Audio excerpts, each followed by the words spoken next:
The reason they like reading my stuff is that I've always got real life examples to prove what I'm saying. There's a lot of good people that listen to this podcast. Other than God and my family, deer hunting would be next in line on my list of priorities. From the bottom of our hearts, it's just fantastic and awesome to have the support that you guys are getting. People ask me about expandable broadheads and love swings.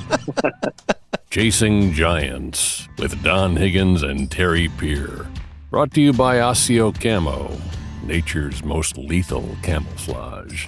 Follow along as Don and Terry discuss the techniques, strategies, and dedication needed to harvest one of God's most amazing creations, world-class whitetails. Well, welcome everyone to the Chasing Giants podcast with Don Higgins and Terry Peer, brought to you by Osseo Gear, episode 125 on July, what is today? The July 9th? 10th? It is the 9th. So it'll air on the 10th. We're recording on Saturday night this week. Let's just dive right in, Don. You finally got some rain. Yeah, we did. Usually the 4th of July weekend is good for a rain shower, and we missed it. But right after the 4th, we've had 3 rains this week, and they totaled over 4 inches. So we went from a drought to we got plenty right now, and man, the plots and the crops have just shot up in the last 4 or 5 days. So much needed rain. With 4 inches of rain in your area, did that come down all at once to where the creek got out of the banks, or was it a steady rain over 3 days that just soaked in? Well, we started with a 6/10, a little over a half inch, and then about 24 hours later we got an inch, and then I believe it was early Friday morning we got 2 6/10. Oof. And a lot of people got more than that around us, so I didn't have any flooding right here close, but I seen some places. I went to put some trail cameras out today about an hour or so from home, and where I went, you could see where the water had been up in the fields, and there's still some standing water in ditches and such that they got a lot more rain than we did. Well, as dry as what it is, and there's the people that don't understand farming always hate on tiling, but a lot of these crop farms, even when they get the large rain, they can get that water off pretty quickly, and even though these crops might be underwater for a short period of time, usually they can bounce back if as long as they're not underwater for a period of time. Yeah, and that's what I seen today. I mean, you could see where the dirt or silt had washed up on the leaves of the soybeans and such, so you knew they'd been underwater, but there was no water even in between the rows today. So Yeah, those crops are going to be fine. It's just it'd been nice if we could have took some of this and saved it for August, but right. Yeah, it's just we've been really lucky here in Kentucky. We got rain, I believe Wednesday, Thursday, and Friday. And after we got done with the Lester's feet drawing, I made a quick run over to the farm Tuesday evening, and I think I texted you when I was heading over there. I hadn't bush hogged anything because I was waiting till those fawns got a little bit bigger. And buddy, did I jump up fawns? I bet in the areas around my bedding and food plots where I bush hog just what used to be old hay. We still do alfalfa and obviously corn, beans, and food plots, but just even in between the food plots, I think I jumped 6 or 7 fawns. It was but didn't hit any. That's the good thing. So waiting a month or so, even though it was tall, it was good that I didn't injure a fawn. But then the rain set in for about 3 days, so we're in really good shape here. My corn is about chest high, so still not happy with my population out of that old Alice Chalmers planters, but we'll address that next year. Yeah, I just checked my corn right before we got on to record here, and it's up chest or shoulder high right now too. I mean, it has really shot up in the last week. But boy, the deer are just hammering that young corn, that Nutra Crave and our test corn. That they sure like it. And I just wish they would leave it alone till it has a chance to get some ears on it. But there'll So still be some there. So So what's the I know this wasn't kind of on your outline, but I'm just curious there on your home farm where you're talking about what's the crop rotation kind of around your section this year? Do you is it a bunch of beans or is it a little mix of both? it's a pretty good mix of both this year. But one really, really interesting thing that I just learned today. Some of our listeners are probably aware that the wheat price has just been, just out of this world, Right. highest it's ever been. Right. Well, I was talking to a local farmer today, and who farms a lot right around me close, and he's going to put in over 500 acres of wheat in ground that would typically be in a corn soybean rotation, because they can double crop. They'll cut that wheat and then put some soybeans in, and the price of wheat, they'll make more than they could on anything else. So that's probably going to play into, because I'm sure this is not the only farmer that's doing it with the wheat prices. He was telling me he already contracted something like what 20,000 bushels at $11 a bushel. Holy Um, cow. yeah, So I so could see a lot of guys starting double crop at that price. Then, I think going from wheat to beans, you just drop your group number down on your beans a little bit, and usually they're planting the late June around July 4th their bean plot or their bean fields, right? yeah, they typically around here they're cutting the wheat by the 1st of July.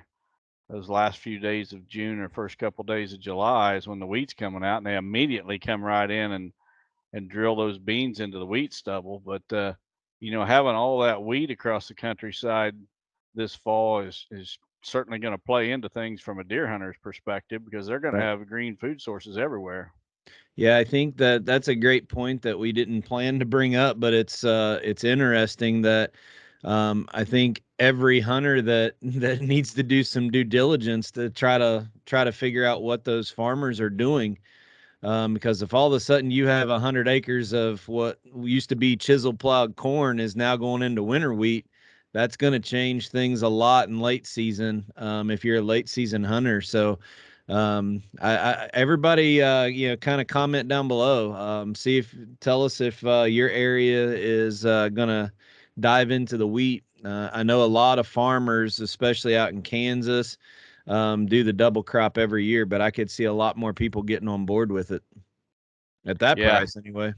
yeah, for sure. I mean, I don't pay that much attention to the markets, but when he said that he'd already contracted a bunch at $11, I mean, if you get, you know, 80 bushel wheat at $11, you're pushing $900 an acre in your crop. So it's a whole lot cheaper to grow wheat than it is corn as well. So I mean, it becomes the most profitable crop you can grow. Right.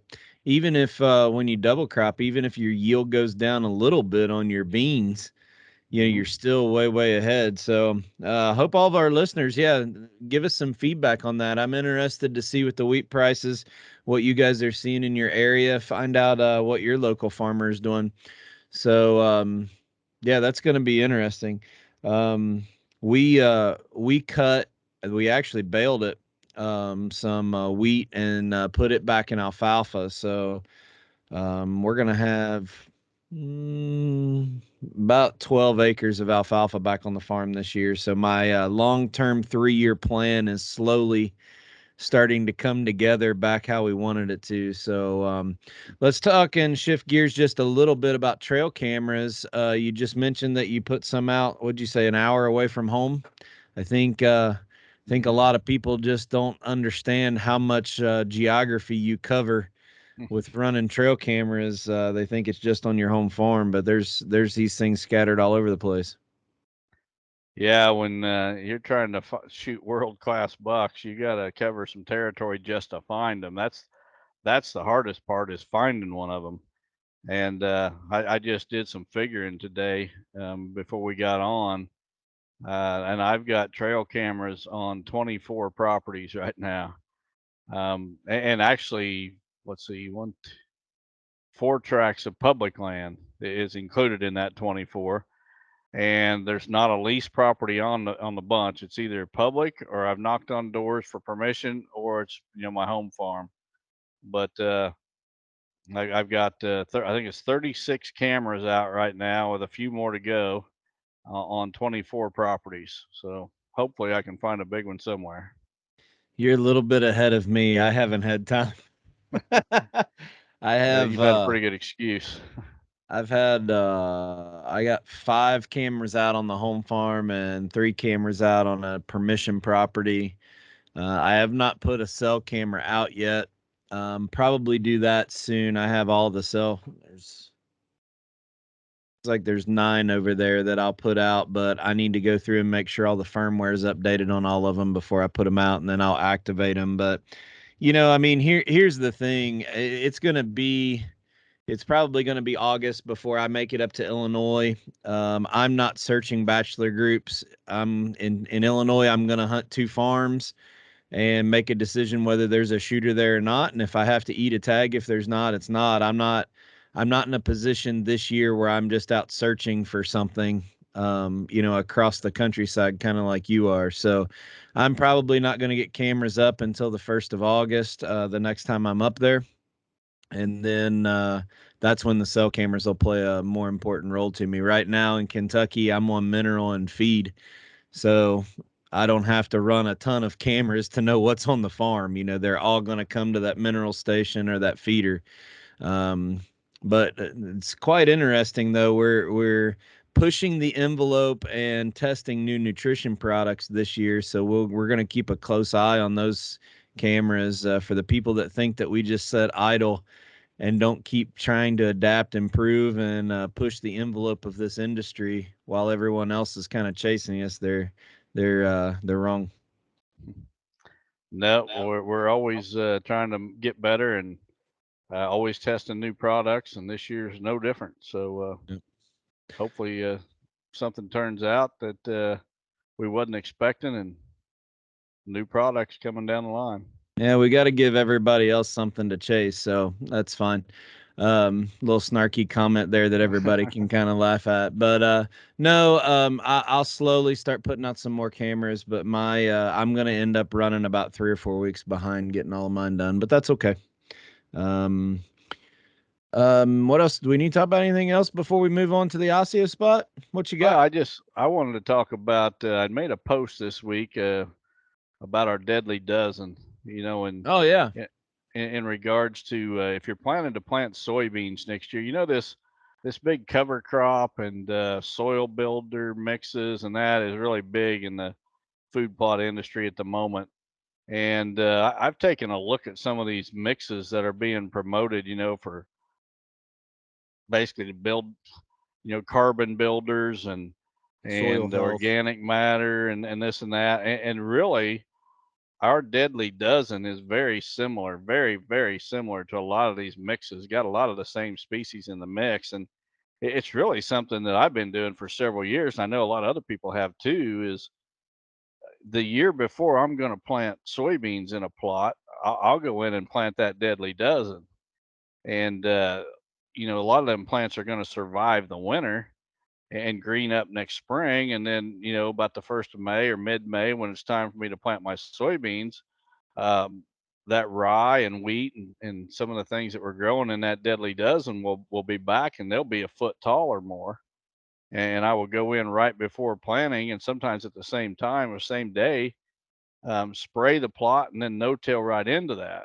And, it's the same effect as if you would plant some of these soil builder type mixes, if you will. And the reason I bring that up is people are starting to plan their fall plots right now. So, that deadly dozen or even the harvest salad are a couple of good products to plant ahead of your soybeans to improve the soil. You're going to have those bulb plants like the tillage radish and the turnips that'll bring some of them nutrients to the top before they decompose. So just an idea I threw out there on my social media this week that I wanted to share with everybody as we're planting those fall planted plots.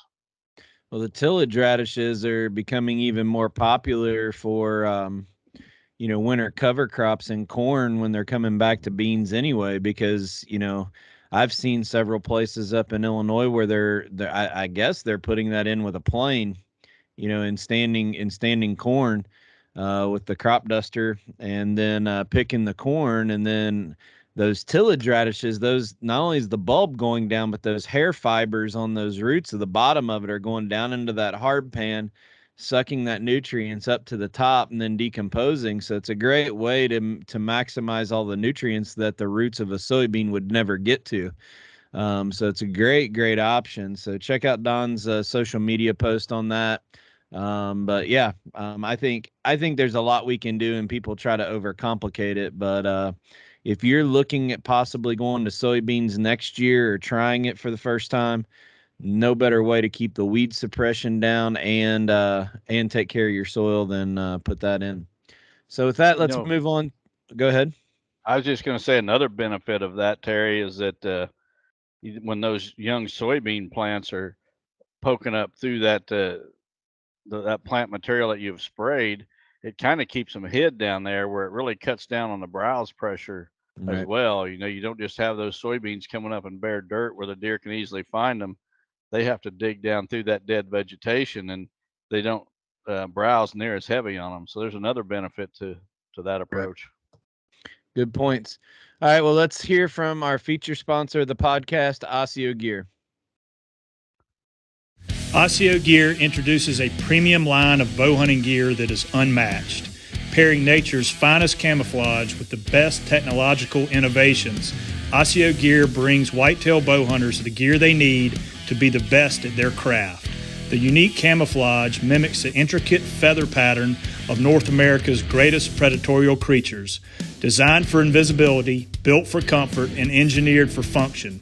Visit OsseoGear.com. That's ASIO Gear.com to start shopping. Osseo Gear, prepare to be invisible.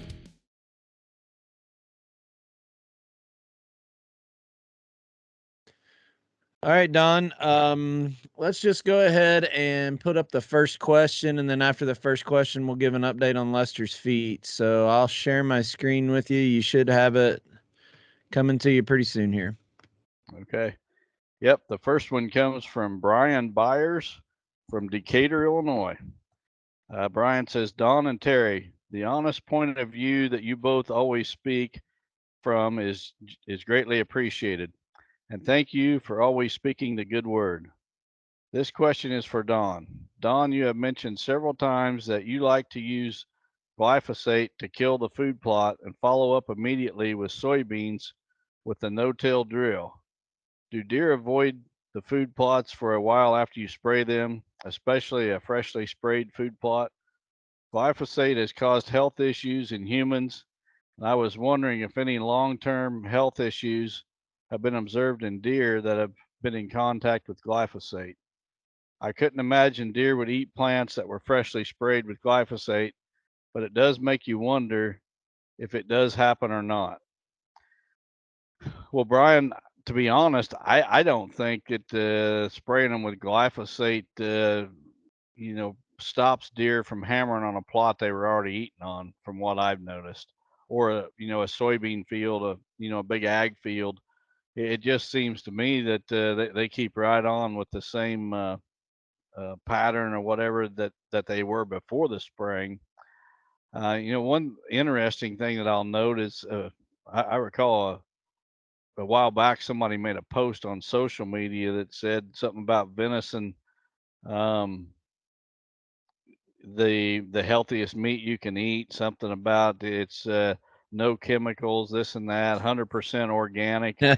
Well, the fact of the matter is it's not 100% organic, because those deer throughout much of the country anyway, especially here in the Midwest, they're feeding in fields that have been sprayed with chemicals, that a lot of the plants in these ag fields are genetically modified. In fact, in the ag industry, you got to think that at least 95% plus of these fields are being planted in genetically modified plants and then sprayed with chemicals.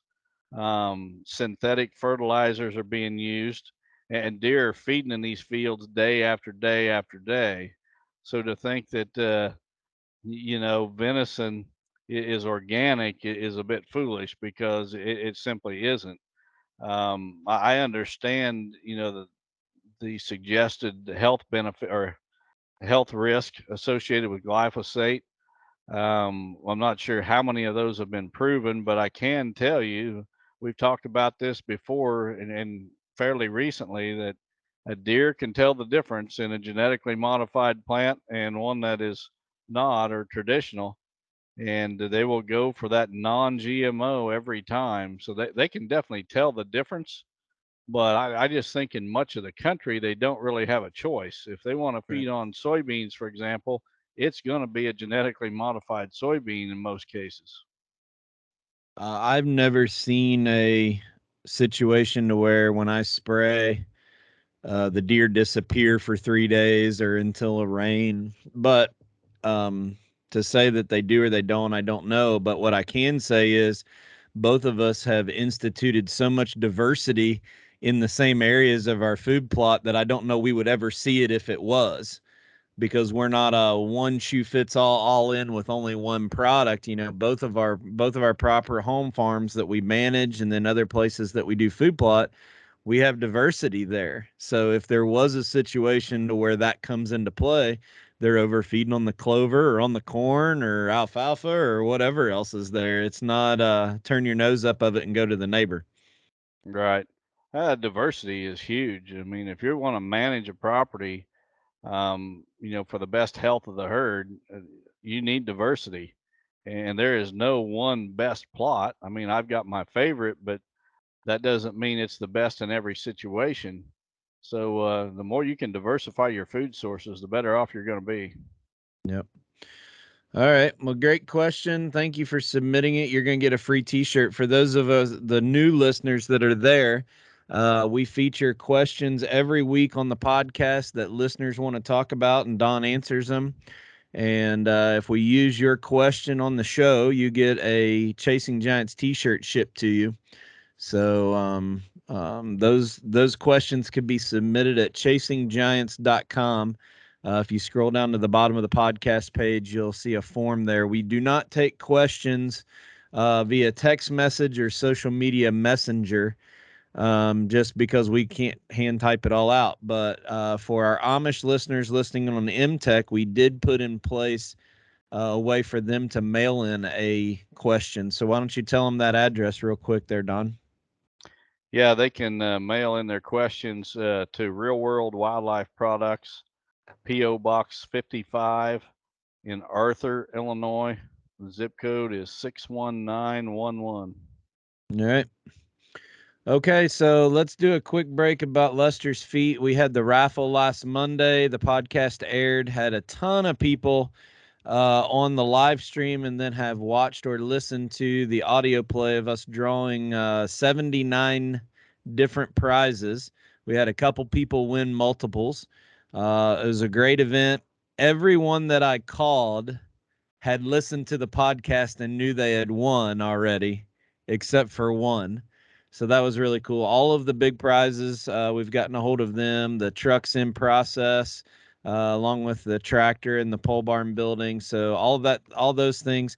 But I need help from all of our listeners. There is 4 small prizes that I cannot get a hold of people. So I'm going to read these names. If you hear a name of someone you know, I've tried to get a hold of them and I need help. So if you can help me, go knock on their door or kick them in their ear end when you pass them at work. But I need to talk to these guys. So a Raymond Troyer from a 330 area code. I'm not sure where that's at. Do you know where that's at? Is that That'd Iowa? be Ohio. Ohio? Yep. All right. So a Raymond Troyer 330 area code. You need to give me a call back. Tony Fogelman from Butner, North Carolina. I can't get a hold of Tony. Do you know I've Tony? got his contact info for you. All right. Well, Yep. need to send him a message. We need to talk to him. Lily Yoder from Oskaloosa, Kansas. I can't get a hold of her. She won the tree package from the podcast sponsor Gingrich Tree Farm, so I know she's going to want that. And then Wayne S. Yoder from Bellevue, Ohio. We actually had two Wayne Yoders win prizes, but they weren't the same Wayne Yoder. So this one is from Bellevue, Ohio. So if anybody's listening that can help me get in touch with these people, please do so. If you missed the podcast, we raised over $380,000, and it's been a busy week trying to get a hold of everyone and distribute these prizes. But I was going to spend more time talking about that, but I wanted to, even though it's going to be a somber moment, share the tragic news of we lost a young man, 19 years old, named Tanner Postgrove from Kansas City area. The foundation had stepped in and was helping his family get some specialized treatment in Nashville. He developed a digestive disorder and had basically almost starved himself. I mean, he couldn't consume and digest food, and had gotten down. I think was almost 6 foot tall and got down to about 100 pounds. But unfortunately, he passed after complications from a stroke that he had on July 6th. So we're going to share some pictures of him right now. Kind of just heavy on the foundation this week to see a young man fight so long and watch the family go through this, and then say a prayer for the Postgrove family as they lost their son this week.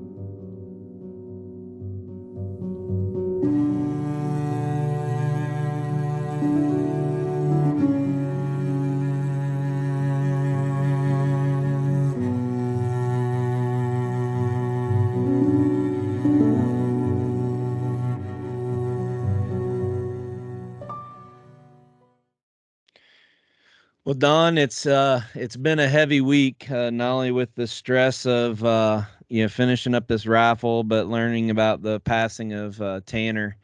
But there's also been a big change in the Peer household. I have officially resigned and retired as a softball coach after 20 years. Wow. Notified the school and the families of travel ball so I got 3 weekends left, and it'll be the last time I can't say the last time. I mean, I'm sure at some point I might have grandkids, and I've always kind of been interested in maybe helping with Special Olympics, but I guess over the last couple months, I don't know if people have ever felt this way or not, but when God opens doors for you, you have to make choices to go through them. And at this point in my life, I really think that this podcast has given us not only an opportunity to network and talk to so many people and become friends with so many people, but I think that this is an opportunity for us to do really big things. And we've talked about this several times since that, if you look at the pattern that God's blessed our business, say for Real World, for example, where we doubled and doubled and doubled and doubled and doubled every year. We went from a raffle raising $100,000 to raising almost $400,000 in 1 year. This is going to end up being such a huge blessing to so many people, and at least for right now, I'm gonna spend my time focusing on helping these families. So I hate it for the girls. They were pretty upset, but we'll make sure they're taken care of. But the Peer household's going to look quite a bit different for the next year with us not living on a softball field almost year round. It's got to be bittersweet. I know that anybody that knows you're not laying around watching TV at any point. You're from the time and I don't even know if you sleep, to be honest. When you come to my house, I go to bed before you, and when I get up, you're already up. So I'm not even sure you sleep. But yeah, I just people don't understand how much time you dedicate of your life to helping others, not just softball and Lester's feet, but I've just seen it so many ways. I mean, not long after we met, you did the thing for Haiti down at your church. Put on an event, and basically it was your doing. I mean, you took the ball and ran with it, and I just wish people could really see and appreciate how much time you spend helping others. Well, it's not just me, it's everybody. If we all do some, then a lot of people are taken care of. The Bible talks about not only being a disciple and going out and ministering, but also helping the orphans and the widows and your neighbor. That's biblical principles of finding ways with whatever you have to do every day to be a blessing to someone else. And I do sleep. It's not that, but it was funny that people would keep asking me for updates about my food plot, and I posted a picture of my corn this week when I went over there to bush hog, and somebody was asking me about population rates and how bad was my, and wanted me to lay a tape measure down and survey and measure how many stalks of corn over. I'm like, you people do not understand that I have enough time to run over there, look at it, and run back home. I wish I had time to lay a tape measure down and count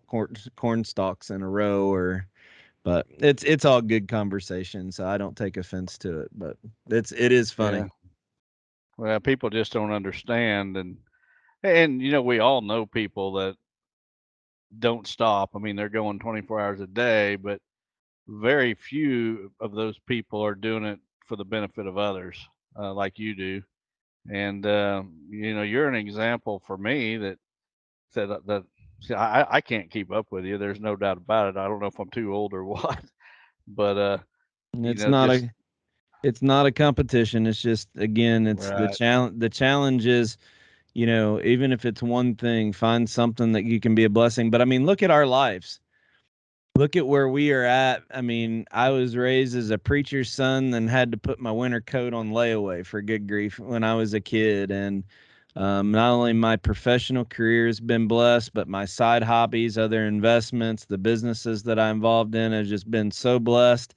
And then who would have thought two redneck country boys from Kentucky and Illinois could get on here and talk about deer hunting and bash liberals and and have the following and platform to reach back out to others. I mean, it's just a testament to, when you put God first, a lot of good things are going to happen. So, but yeah, I appreciate the kind words, and it's been a heavy week. So, but the good news is we have a lot of revenue that will be coming in. We couldn't have done it without your home church, Solid Rock Chapel.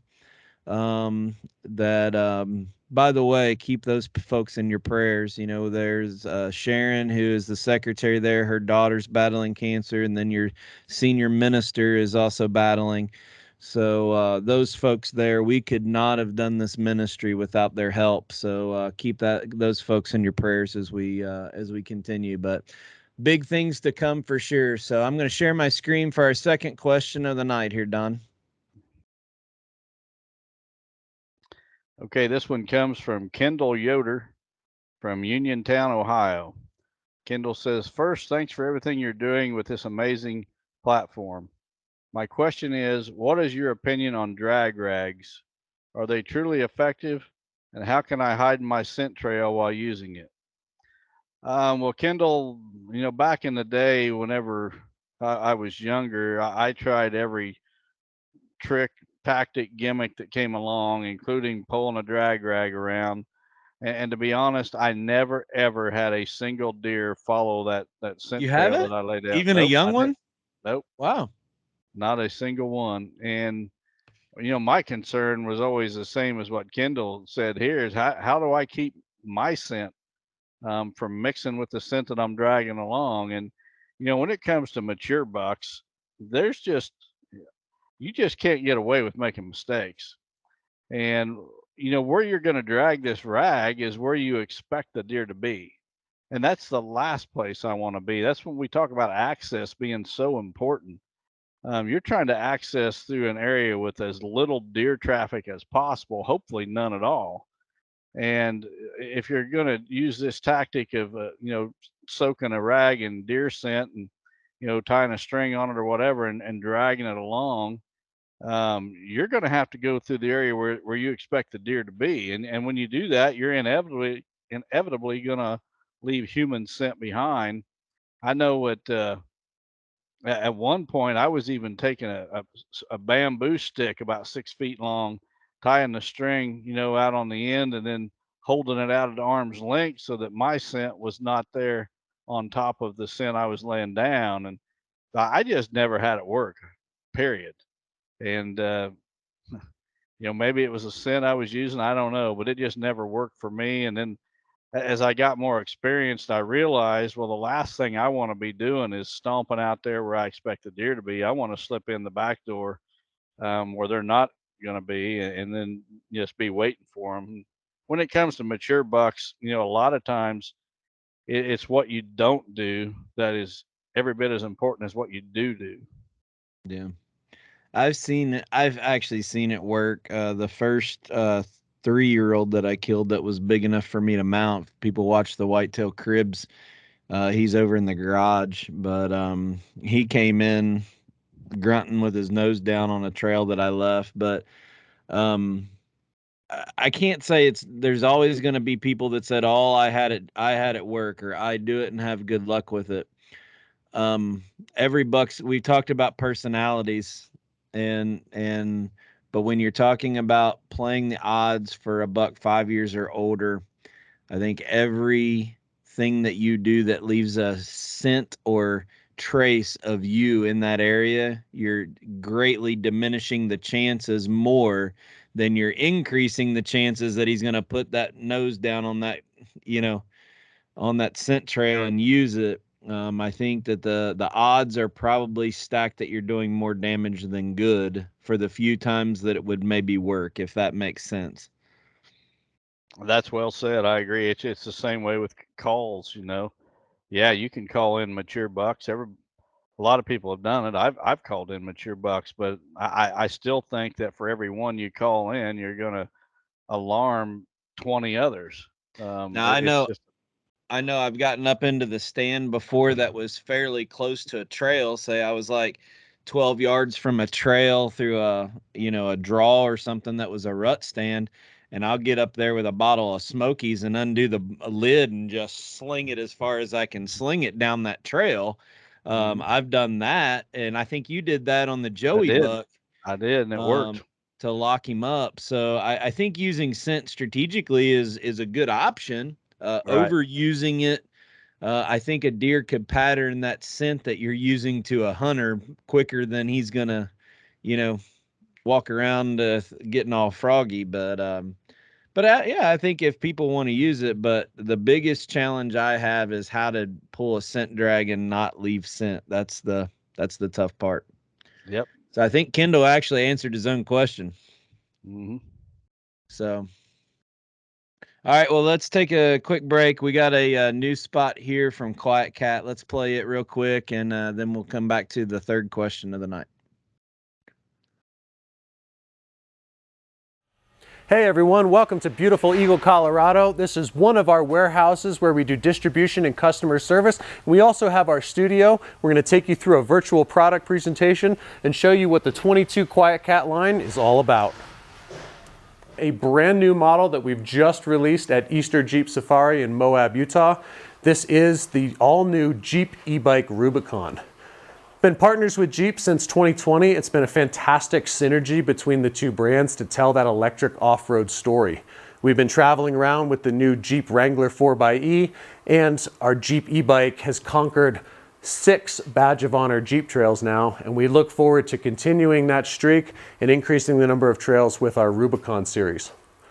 Biggest upgrade to the Rubicon is our new larger battery. You'll notice that the down tube is the largest in our lineup, and this will accommodate a solid 21 amp hour battery, which is going to give you between 30 and 40 miles of practical range.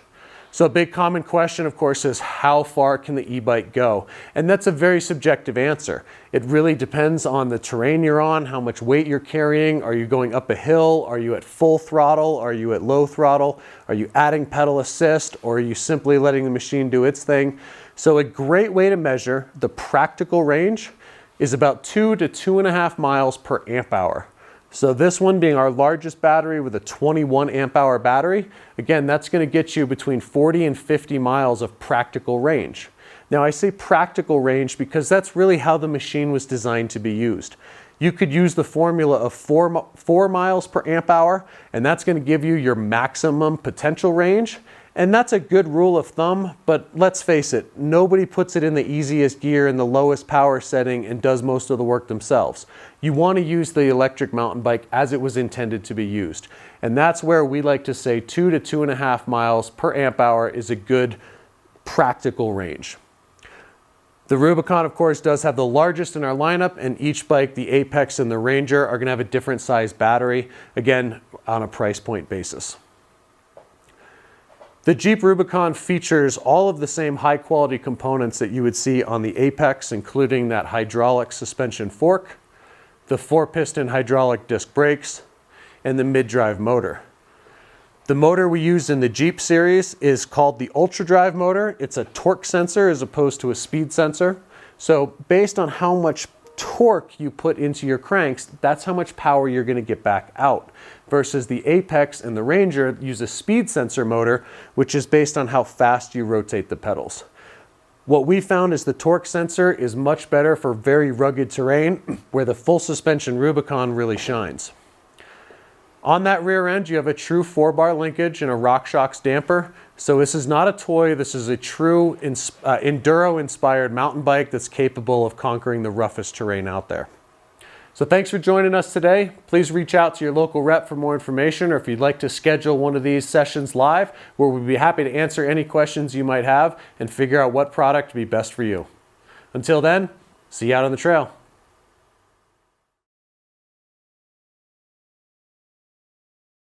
The next question comes from Eric Perry from Long Bottom, Ohio. Eric says, "Hi, Don and Terry. This is based on a previous question from last week's question. You had a gentleman ask about acreage with soybeans. Personally, I can plant about 2.5 acres of food plots. I haven't planted beans yet because of higher deer population in my area. However, I have farmers who plant 80 acres of beans on one side of my property and about 20 acres of corn to the other side. I understand the late season benefits that the Gen 2 beans offer. My question is, how do the Gen 2 beans stack up against regular field beans during the early growing season? Are they more attractive than ag beans? I was just thinking, with having 80 acres of beans within 150 yards of my property, that would help cut down the pressure on my plot. Would a clover plot followed by a fall deadly dozen plot be better? Thoughts? Thanks for all you do for the hunting community and Lester's feet." Well, Eric, from my experience, the Gen 2 beans are absolutely more attractive during the green growth stage than typical ag beans. If you don't believe it, just plant some side by side and see which ones the deer nip off. In fact, what's even more probably surprising to some of our listeners is the real world Gen 2 beans are absolutely more attractive than some of these forage beans that are out there. In fact, the forage beans hardly get touched when the real world beans are next to them. To answer your question, if even with you having a big ag field 150 yards from your property, my guess is if you're putting that in real world soybeans, it's going to get hammered pretty hard. Now, a couple things that we can do about that, and one I've been looking at on my farm this year is with different seeding rates. Typically we've advised people to plant 50 pounds of soybeans to the acre, and if they're going to broadcast, to bump that up to about 60 pounds per acre. But from what I'm seeing, those rates could be increased significantly. And in fact, on the Real World website and the next land management guide, we're going to give some new direction on planting based on method and deer browse pressure, and Or turkeys. just to help, basically, my stupid turkeys. Or pheasants on my place.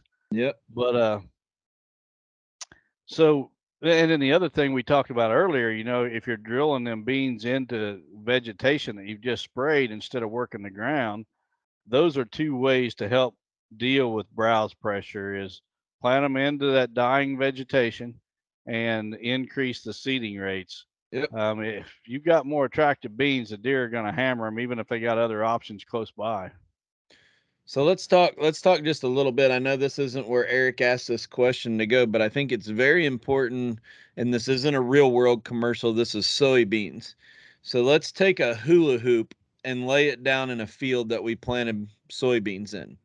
And we plant that whole field in either 50 pounds per acre, drilled or broadcasted, or we plant it in 70 or 80 pounds per acre. And you use that same hula hoop, square footage, just a hula hoop circle. As those plants mature and they come up, you're probably going to end up with the same amount of bean pods inside of that hula hoop, no matter what you plant it right at. The planting rate really helps you in the early season when you start getting these little bitty sprouts that come up and it gets overbrowsed. But once those things mature, the more plants that you have in a tighter area, they're going to get taller and more stemmy. The more room they have, they're going to bush out. But inside of that hula hoop, you're probably going to have the same amount of pods later, but it's going to help you on the early season browse. So for those people who really can't understand, corn's a different ballgame, people. That's why the average food plotter will usually struggle with corn. Beans are kind of foolproof. You could put 100 pounds per acre if you wanted and wanted to waste the money. They're going to adapt. Well, I think there's cases where 100 pounds would be fine. Real heavy browse pressure. You hit the nail on the head, Terry. A soybean has the unique ability, the plant does, to utilize the space it's given. So on a heavy population, the plant's not going to get as big and not going to have, it's not going to bush out. When it's real sparse, well, the plant's going to get bigger and it's going to bush out. So, another interesting thing, talking about soybeans, this week I've been working on my PowerPoint presentation for the seminars, which will start this Wednesday. And I went to the local Rural King with my cell phone camera and, went through the food plot seed section. And I found this company selling soybeans in a small bag, something that we've been asked to do many times. And we just refuse to do it because you can't grow a quarter acre soybean plot almost anywhere. It's just not going to work out for you. Well, this company was selling a quarter acre bag, they called it, and there was 10 pounds in that quarter acre bag, which means they would only be planting 40 pounds for an acre. But here's the kicker. That 10-pound bag cost $39.99, $40 for 10 pounds. You take that times 5, for a bag of real world beans, there's 50 pounds. If you take that rate times 50, you're looking at $200 for a bag. Yeah. And these beans there was nothing. I was reading the whole label and everything. There was no claim to them being anything special. I have no doubt they're nothing but leftover ag beans that they got on the market cheap. They weren't even treated. And oh wow, $40 for 10 pounds of them. I was just blown away. The industry as a whole, they really, boy, I'm probably going to ruffle some feathers with this statement, and that's okay. I'm just trying to be honest. The majority of the food plot industry out there is trying to take advantage of inexperienced food plotters. And we've said it from the very beginning because of what they hide on that seed tag and just put gimmicks out there. But when we're really honest, if we can do a better job of educating people to say, understand what tools you have available. If everybody had a Genesis drill and could afford a $10,000 to $20,000 drill, yes, spraying and no-till drilling would be the perfect best way to do it. But we know that everyone doesn't have that resource. You can maybe rent one from your ag extension office or from an equipment rental, or your farmer has one. But there's ways that every person that wants to get involved in habitat projects can at least do an entry level but just understanding it and not falling for this crap that these retailers and big box stores want to push. And there's going to be more stuff on the market. I mean, people's going to go after blends of soybeans that are going to work from Florida to Saskatchewan. It's like, come on, people. Use common sense. And this is where we always say the best tool you can use is that local farmer. He's going to be able to teach you more than anybody on YouTube or Facebook habitat posts. Then trust us, it'll save you so much money in the long run. Yeah, I want to encourage anybody that's in even halfway close to any of these seminars I'm going to be doing in the next couple of weeks. I've put together a PowerPoint presentation that's got 80 slides. I put a lot of effort into this. It's going to be educational, and that's why I spent some time. I went to four different big retail stores that sell food plot seeds, and just so I could take pictures of products, the labels. I've been to the websites of different companies. This is going to be an eye-opening education on basically ultimate nutrition, ultimate whitetail nutrition. I'm not going to spend all my time showing labels of other products. That's just a small segment. But when I make a point, I want to back up my point with actual data. Yeah, we're not there to bash products. specific people, but it's there to educate so people can be good consumers. The guys who have all the experience, you put like a Kevin Thayer, he gets it. I mean, we're not preaching to those guys, but there's a lot of listeners on here that just want an unbiased, and yes, Real World's a sponsor of this podcast, and we both have a very close ties to Real World, obviously, but we don't mean it to be that. We're just using it as an educational opportunity. So maybe we need to talk about doing, after you get done with this stint, this road trip that goes through July, maybe we need to figure out a way to possibly record this and either show it on the podcast or maybe even your new website platform that's going to be coming out. So for those of you who don't, we didn't plan on this, but why don't you just give a teaser preview of what's coming with your new business venture with two of your other partners, and it might be a place that we can put that out there. Yeah. So anyone that hasn't heard, I've got a new website that's going to be launched hopefully around the 1st of September. It's called the Don Higgins Whitetail Master Academy. It's a subscription-based website, but it's going to have some free material and content on there as well. But I've been filming with videographer Steve Shields for almost 2 years now on this project, and we've got a long list of videos that are going to be released on this website. I think there's 8 different categories. Starts with Whitetail 101 for the green beginner deer hunter, but we've got property design, where Steve has went with me on some of my consulting visits, and we're going to break those down. We're going to show those properties from an aerial view, what I like about the property when we started, the final plan. It's all going to be laid out there. And then we got another section on the tree stand strategies. And Steve and I went last winter to a number of my tree stands, and I stayed away from the stands that we feature on the master class for the most part. There's a couple of them that we did, but for the most part, I went to other properties and such. We're even going to have some on public ground where we're breaking down why did I put my stand in this specific tree. A lot of them I've killed bucks from. We're going to show the bucks I've shot there. Some of them even on the video footage of bucks shot there. But 8 categories in all. Whitetail Master Academy. Look for it at the end of this summer, and when it's released, you'll definitely hear about it here. Yeah, so I don't, for those listeners that are going to text me a bunch of questions on this, I don't have anything to do with this one. I have my hands full elsewhere, but I will comment on this.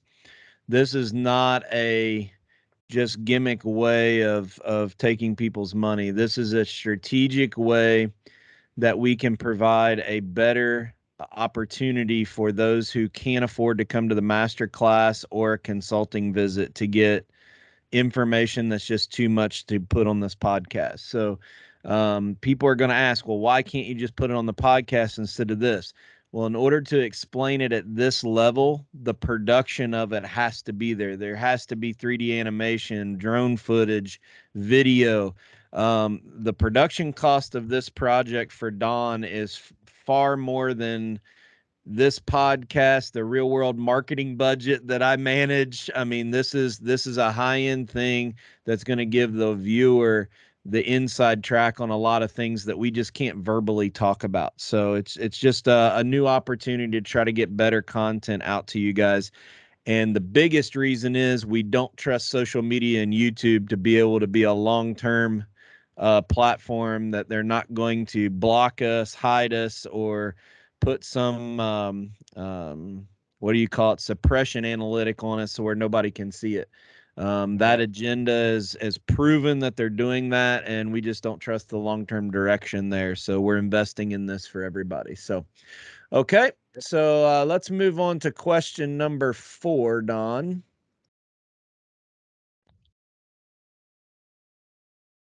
This one comes from Randall Barr from Bluebell, Pennsylvania. He says, Don, I've been watching the videos and now TV shows of two well-known brothers in the hunting industry for over 20 years. For the first 10 years or so, most of the hunts were out of tree stands in the woods, focused on funnels, etc. Now almost every hunt is out of an elevated blind in a food plot or on the edge of a food plot. I have no issue with this, and for filming, it makes a lot of sense as I have gotten older. My hunting style has migrated in this direction as well. I knew you are a big advocate of food plots and providing year-round nutrition. My question is, what percentage of your hunting time is focused on a food plot or a staging area next to a food plot versus natural funnels in the woods?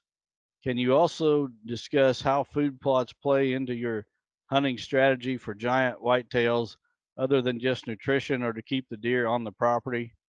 I understand the benefits of food plots for nutrition, but I'm not sure how much of my hunting strategy should be based on hunting the actual plot. Thanks. Oh, well, Randall, you know what food plots do on a property as much as anything is they create um, travel patterns. You know, if, for example, if your food plot is on the north side of the bedding cover, well, in the afternoon, the deer are going to get out of the bedding cover and they're going to head north to the food. If it's on the south side, they're going to get up and head south to the food.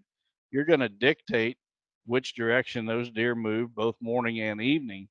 And that's one of the biggest things that I do for my consulting clients is look at their property and decide where is the best place to put their food plots or their food sources and create travel patterns that will allow them to kill the deer on that property. So, yeah, nutrition is huge. I would be planting food plots on my property even if I was not hunting here, just to provide nutrition for the deer and other game. It's just, you know, being a good steward of the land that I've been entrusted with is, you know, part of it's providing those food sources. As far as what percentage of my hunts are close to food and versus, you know, other more natural areas, well, a lot of that depends on the property I'm on. Now, if I'm on my home property, it's probably close to 75% of the hunts are close to those food sources, but you got to remember I'm hunting primarily undisturbed deer that are coming to those food sources on a regular basis without, you know, much pressure. Now, when I go on properties, you know, away from my farm, most of them don't even have a food plot.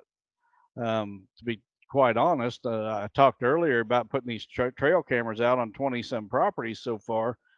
And, you know, almost all those properties, except for, I think there's only 2 properties where I put cameras near food plots because there's just not food plots on those other properties. So once I get off of my home farm, I would say 90+% of my hunts are not anywhere near a food plot. Um, and you throw public land into the mix, and it's almost never, even though a lot of the public ground has, food plots, those places are not the place to catch a mature buck, as I'm sure everybody knows. They just attract too much, human pressure, and a mature buck is not going to tolerate that. So I hope that answers your question, Randall. If not, fire away another one. Yeah.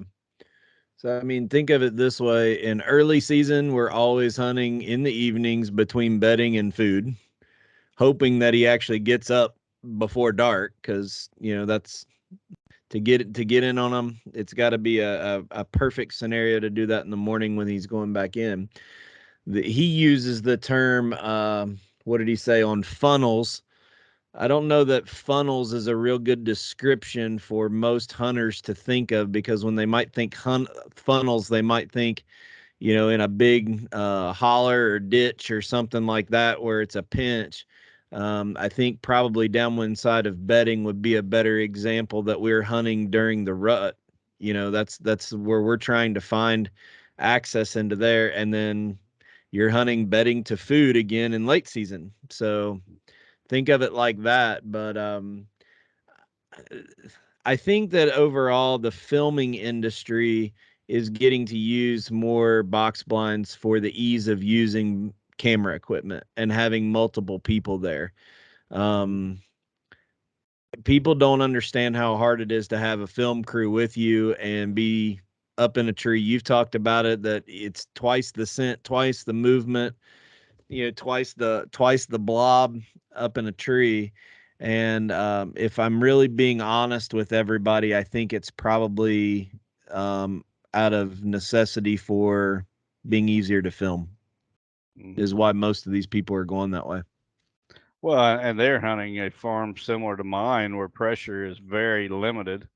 They sit back and they wait for the target buck to show up on the farm, and when he does, he's undisturbed, and he Yep. can hit those food sources in daylight hours and not be chased off. And I'll be the first to admit that hunting my home farm is the easiest place that I will ever hunt.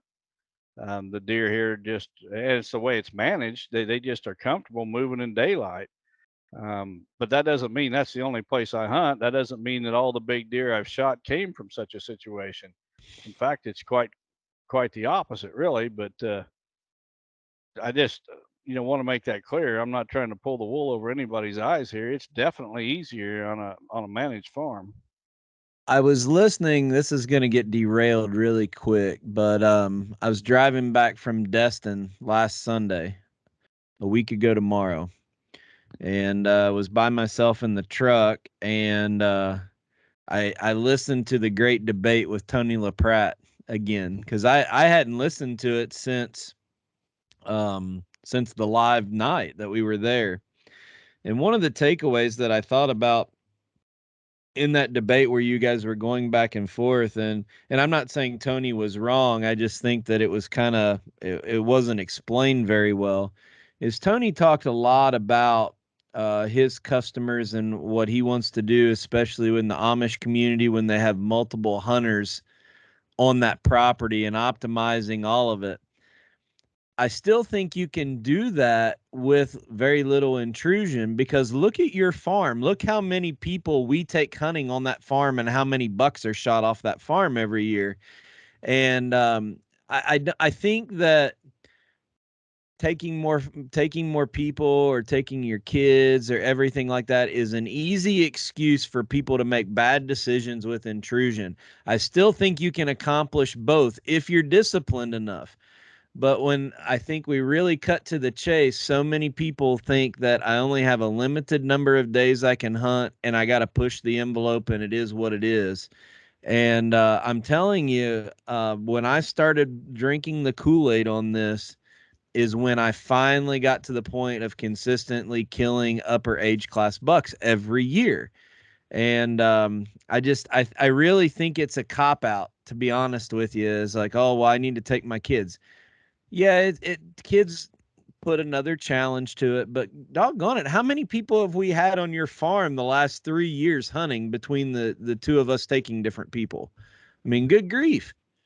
That's a great point, Terry, because probably I average at least probably $5 a year get harvested here on average, maybe 6, and yet every one of them is at least a 3.5-year-old, and we do it year after year, putting minimal intrusion on the property. But the thing of it is, when we go hunting, we do it right. And if the wind's not right, we don't go set a stand, and we don't go, 4 people hunting in one day. It's, usually one at a time. At the very, very most there's ever been hunting here was 2 at a time. Yeah, we took And a young man who had cancer in his leg, and we had to basically carry him up in a blind. And you took him and his dad in one, but we had to get a way to get the Ranger back out, and we accessed it over open ag, and we had the right wind, and I backed out and went to another blind and just sat until you guys were done.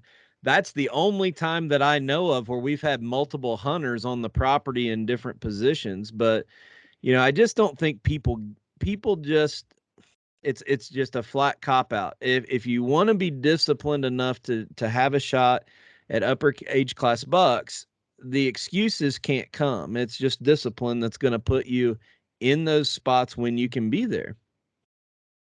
well said. I couldn't agree more. All right. Well, do you, with your trip up New England, do you want to run through that list of where the seminars are, or share the screen, or do we want to take time for that today, or what do you want to do? This would be the last chance, so I guess we should, if you've got the screen. All right. Okay, so seminar tour starts July 13th, which is this Wednesday. I will be in Hamilton, Indiana. I'm just going to give you guys the phone number for each location. If you got any questions, you want the address, you want the time, you want anything, you call the number that I'm giving you, not my number, because I'm not in charge of these events. Each one's different. And I'm not going to any of them, so don't call me. So July 13th, I'm going to be in Hamilton, Indiana. That phone number, 567-210-8919. July 14th, I'm going to be in Fredonia, Pennsylvania. That number, 724-475-1111. July 15th, I'm going to be in Punxsutawney, Pennsylvania. That number, 814-427-4243. July 16th, I'm going to be in Oakland Mills, Pennsylvania. That number, 717-463-3060. July 18th, I'm going to be in Penn Yan, New York. Number 585-554-0200. July 20th, I'm going to be in Canton, New York. Number there is 315-386-2750. July 21st, I'm going to be in Detroit, Maine. Number there, 802-458-3916. July 22nd, I'm going to be in Sheldon, Vermont. Number there, 802-933-2277. July 23rd, I'm going to be in Canajoharie, New York. Number there, 518-859-3310. All these seminars are going to be on the topic ultimate whitetail nutrition. I'm going to cover the 5 areas where whitetails get their nutrition and what we can do in each one of those areas. I'm going to have free land management guides, real world land management guides, be passing those out free. Be selling my book, Real World Whitetail Icons, answering questions, and I hope to meet a lot of you at these events. He'll sign your book and make it worth less. Yep. All right. Well, we're doing okay on time. To get in, let's move on to your buck profile of the week. I don't know that we're gonna have time for the fifth question. We'll see how much long we take on this, and if not, we'll circle back to it next week. Okay. So you guys can see the buck right behind me here. It's a buck that I shot in 2012. That was the year we had the really bad drought and EHD outbreak in the Midwest. Probably the worst outbreak across the Midwest ever happened in 2012. I remember that summer really well because I went to Alaska and I shot my moose in September. And when I went to Alaska, we was in the midst. I left around the 1st of September, and I was gone 16 days. When I left, we was in the midst of the worst drought of my entire life. And while I was gone, a hurricane came in and blew rain up, and we got several inches of rain there in September. And we hadn't mowed our yard when I left for about 2 months. It just everything was dead and was not growing. But the 16 days that I was gone, my wife mowed the yard 3 times. Now, of course, she mows it every time it gets a quarter inch taller than when last time. But this buck is one that I had. He was 6 years old. That's the reason I called him 6x6x6. Did a feature article in Quality Whitetails, the QDMA magazine, later that year. He's the first buck that I ever let live to 6 years old. Previous to that, I'd been shooting them 4 or 5 years old whenever they got, 170 inches or so. This is a buck that I thought might had an opportunity to hit 200 inches. He at 3 years old, no, at 4 years old, 5 years old, and 6 years old, he was between 170 and 176. The year I shot him, he was 176, but he had been at least 170 for 3 years, and Was he just on the never home did. farm? He was, yep. Yeah. He never did make that big jump that I was hoping. But the interesting thing about this deer is that he had always had non-typical points, sticker points, fork tines, whatever, until the year of the drought. The year of the drought, he grew a clean 6x6 rack. And Except for even some as a little trash on the bases there, we see. yep, but even as a 3-year-old, he had stickers coming off his G2s and such. Really? Yeah, but as a 6-year-old, he cleaned up that year of the drought. I'm guessing the drought and the the limited nutrition that year had something to do with it. But he didn't go backwards. He did gain a couple inches because I have 2 sets of sheds from him from the previous 2 years, and so I had an accurate score, and this was his best rack at 176. I think he was like 172 and 173 the 2 previous years. So you could document him all the way back to a 3-year-old, you said?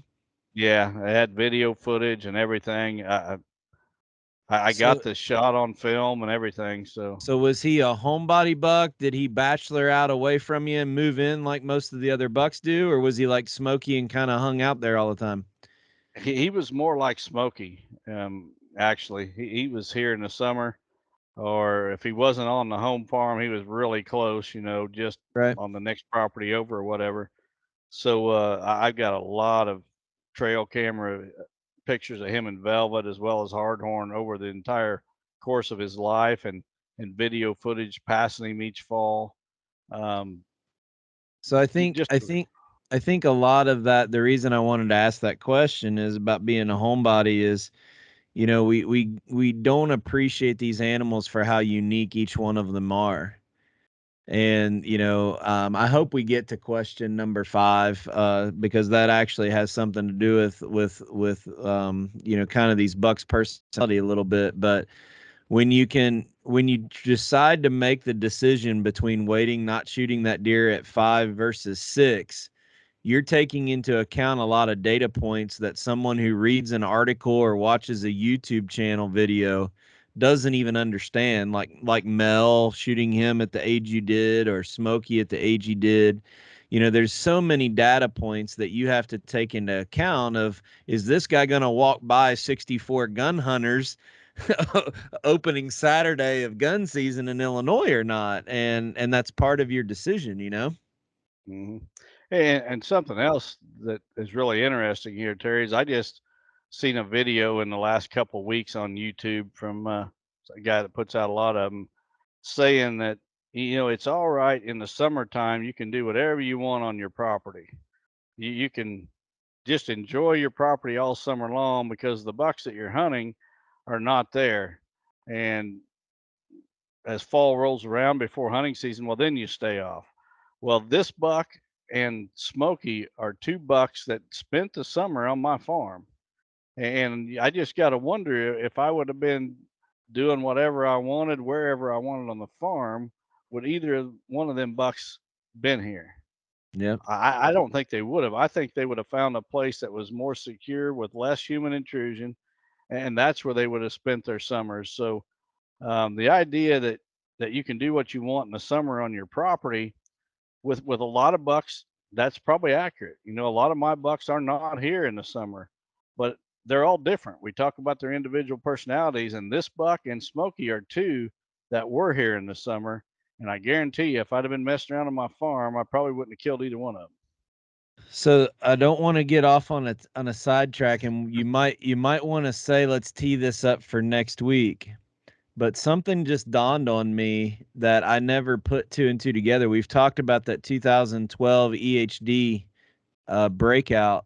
In some areas where over an hour east of you, we lost 70-80% of the deer herd that year. And I never thought about this until you just said that. We did have that hurricane come back up through. And, we've talked about the research with EHD technology and everything. Good possibility that hurricane blew in midge nets from somewhere else that those deer did not have immunity to in our area. Thoughts? Well, we would have to look at the timing of when a lot of that. When did those deer die? Was that in Exactly. September, or was it I don't before or after remember. that hurricane? I don't remember. This has got my head. I'm trying to remember. It's been, good grief, 10 years ago. And I'm sitting here thinking, when did we start finding all those dead deer that year? Was it before or after that hurricane? Because that hurricane came up through in September, right? That's a good point, because I think I whenever thought we lost them in September and October. I Before think the you're right, frost. because whenever I went to Alaska that year, I don't think we was losing them before I left, which I left around the 1st of September. I don't think we were losing them at that point. You're going to be stewing about this one while you're out and about. I was just, when you said that, I thought, could that hurricane, because we talk about different strands and everything else. And, if these huge weather fronts actually blow debris, bugs, all different things all around the world. And I need to sit down and really think about that, because I thought we were losing deer in September and October, not in July and August that year. I don't remember, but I think you're right. Need to call Todd Ewing. He'll remember right off the top of his head, I bet. Yeah, he will. Well, we're going to run a little late, but we just teed it up with the story of the 6x6x6, the buck that Don has behind him. But if everybody will stick with us, let's go ahead and put the 5th question up this week, because it falls right in line with, I think, some of the commentary that we've had about that question. All right, Don? Yep. So this one comes from Daniel Brenneman from Clayton, Illinois. He says, "Hi, Don. I have wondered if you were hunting public property and your male buck showed up with his 3.5-year-old rack and you had no history with him, would you have shot him or let him go, with the risk of being shot by other hunters in regards to you have a goal to shoot a giant on public property? Thanks, and God bless, Daniel." Well, Daniel, that is a very, very easy question for me to answer. If I'm hunting just about anywhere and a 200+ inch buck shows up, I'm shooting him. And if I would not have watched that buck grow up, I would not have believed his age. I still get people to argue with me, and they can argue all they want, but I know what it is. If that buck would have come by and I had no history with him, I would have probably not believed he was just a 3.5. But it wouldn't have mattered if he was a a fawn with spots. If he's got a 200-inch rack, he's getting shot. That's what I'm out there for. And especially on public land, you can't go out and hunt public land and expect to see the same bucks year after year. It just don't work that way. And again, I'm not trying to make myself out any smarter or better than the next guy. I understand completely that where you hunt plays a big role in the way you can hunt. You just can't do some things on public ground that you can on private. And then private ground you own or have a long-term lease on, you can do things that you can't with private ground you just have permission on. Yeah. So a lot of variables. There's not an even playing field in the deer hunting world. There's no two of us out there, no two deer hunters, period, have the same opportunities or have had the same opportunities in our lifetime. That's why it kind of bothers me when guys ask questions like, how many 170-inch bucks do you have on your wall? Which I got asked recently. I honestly don't know because I don't want to keep score.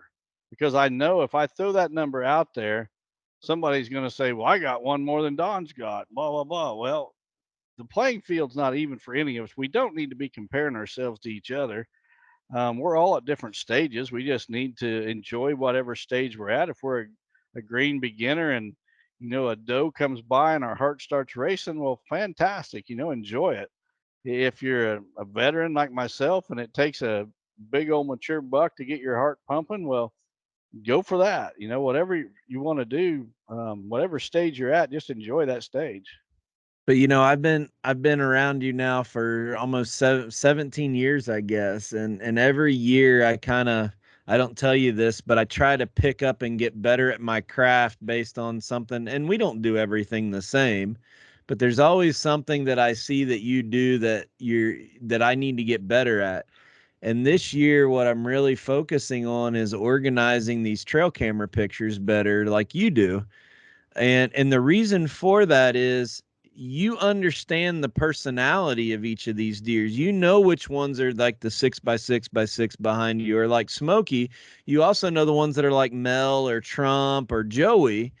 And you make decisions on whether you're going to target that buck or not that year based on all of those facts. And for the average hunter, it's really tough for us to do that. But when you get to the point in your career where you want to take it to the next level and focus on hunting specific bucks or age structure bucks, you've talked about how trail cameras have really changed the game. That's one of the ways is we can understand how each of these bucks act, their annual patterns, and what they're doing as far as covering ground. And those decisions can be made a whole lot easier than they could 20 years ago. Well, those trail cameras are out there 24 hours a day. Use a good camera with good battery life that's really dependable. That's how you got to really hunt these big deer, because with different personalities, some bucks you're just not going to get away with going out in. The people say, well, you pick an observation stand and then you move in slowly and this and that. Well, some bucks it'll work, but with some bucks it's not going to work that way. The Joey buck is a perfect example. I shot him on the first morning, the first 15 minutes I ever hunted that deer. But what people don't realize is the 3 years that went into that 15-minute hunt. And documenting and organizing all of those data points. And I just need to get better at that. That's one of my goals. I have tens of thousands of trail camera pictures saved to hard drives, but they're not organized to where I could go back and really get that data. So just a challenge for me of where I want to up my game a little bit. And, everybody's got to pick their goals of what they want to accomplish this year, but that's mine. Well, we got to have goals. All right. Well, with that, please keep the family that lost their son, Tanner, this week in your prayers. Been a heavy week, but we are so grateful for the support and the encouragement that all of you all have given us, not only for the podcast, but the foundation for Real World. Our lives have been blessed, our businesses and outreaches have been blessed, and it's because of all the listeners that have rallied behind us, and that means a lot to us. Yeah, we appreciate your support. God bless everyone. I hope to see you at the seminars in the next 2 weeks, and hope you have a great week. Bye. Chasing Giants has been brought to you by Osseo Camo, Via Farm Real Estate Company, 360 Hunting Blinds, Victory Chevrolet, Real World Wildlife Products, Matthews Archery, Novix Tree Stands, Gingerich Tree Farm, WildlifeFarming.com, Quiet Cat, and Vortex Optics.